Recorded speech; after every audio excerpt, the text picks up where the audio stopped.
আসসালামু আলাইকুম। দুপুর 2টা বেজে 30 মিনিট আজ বুধবার। বাংলাদেশ বেতার কক্সবাজার স্থানীয় খবরে স্বাগত জানাচ্ছি শামীম আক্তার।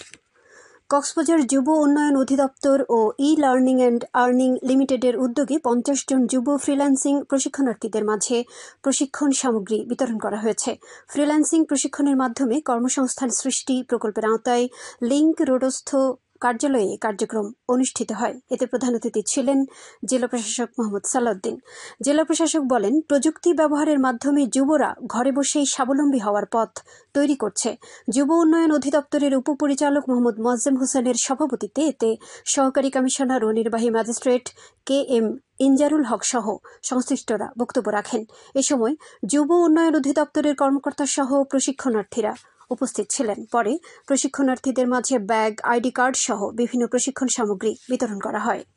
চট্টগ্রাম কক্সবাজার রেল লাইনে উঠে পড়েছিল একটি বন্য হাতির পাল। গতরাত 10:30টায় জুনুতি অভয়ারণ্যে এ ঘটনা ঘটেছে।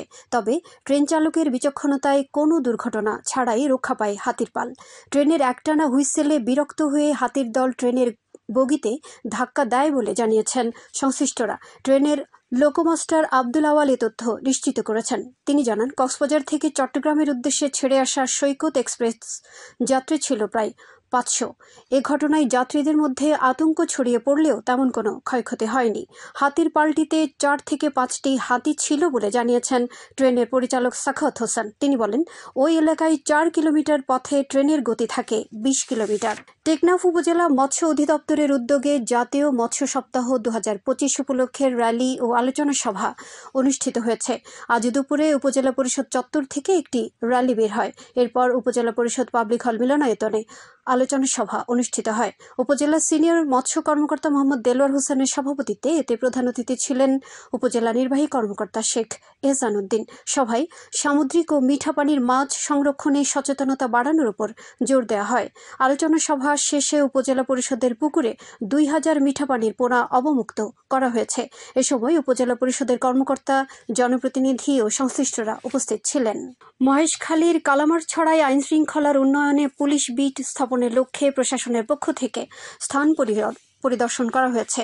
গতকাল বিকেলে উপজেলা নির্বাহী কর্মকর্তা মোহাম্মদ হেদায়েতুল্লাহর নেতৃত্বে সংশ্লিষ্টরা সম্ভাব্য স্থানটি পরিদর্শন করেন। এ সময় উপস্থিত ছিলেন উপজেলা প্রকৌশলী বনিয়ামিন জনি, কালামারছড়া ইউনিয়নের ভারপ্রাপ্ত চেয়ারম্যান আবু আহমেদ।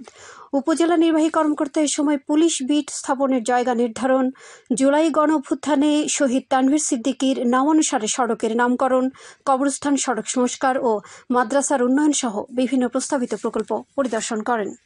আবহাওয়া। আগামীকাল দুপুর 12টা পর্যন্ত 24 ঘন্টার পূর্বাভাসে বলা হয়েছে, আকাশ অস্থায়ীভাবে মেঘলা থেকে মেঘাচ্ছন্ন থাকতে পারে। সেই সাথে কিছু কিছু জায়গায় অস্থায়ীভাবে দমকা হাওয়া সহ হালকা থেকে মাঝারি ধরনের বৃষ্টি অথবা বজ্রসহ বৃষ্টি হতে পারে। কোথাও কোথাও মাঝারি থেকে ভারী বর্ষণ হতে পারে। কক্সবাজার সমুদ্র বন্দরের জন্য কোনো সংকেত নেই। আগামী 24 ঘন্টায় দিনের তাপমাত্রা প্রায় অপরিবর্তিত থাকতে পারে এবং রাতের তাপমাত্রা সামান্য হ্রাস পেতে পারে। আজ সূর্যাস্ত যাবে সন্ধ্যা 6টা 36 মিনিটে। আগামীকাল সূর্যোদয় হবে ভোর 5টা 22 মিনিটে। আজকের সর্বনিম্ন তাপমাত্রা ছিল 26.2 ডিগ্রি সেলসিয়াস এবং সর্বোচ্চ তাপমাত্রা ছিল 33 ডিগ্রি সেলসিয়াস।